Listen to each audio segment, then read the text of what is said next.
Latest news updates కోసం ఇప్పుడే download చేసుకోండి media effects app. Welcome to media effects.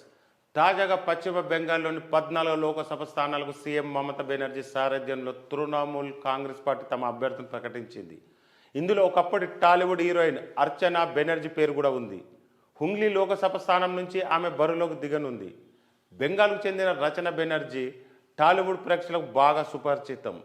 బావగారు బాగున్నారా, పిల్ల నచ్చింది, మావిడాకులు, సుల్తాన్, కన్యాదానం, లాహిరి లాహిరి లాహిరిలో తదితర హిట్ సినిమాలో రచన హీరోయిన్గా నటించింది.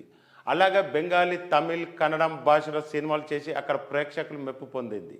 ప్రస్తుతం బెంగాలీ సీరియల్స్తో పాటు టీవీ రియాలిటీ షోకు యాంకర్గా, జడ్జిగా వ్యవహరిస్తుంది. ఇప్పుడు మొదటిసారిగా పార్లమెంట్ ఎన్నికలు అదృష్టం పరీక్షించుకునేందుకు రెడీ అయింది అందాల తార. Thank you.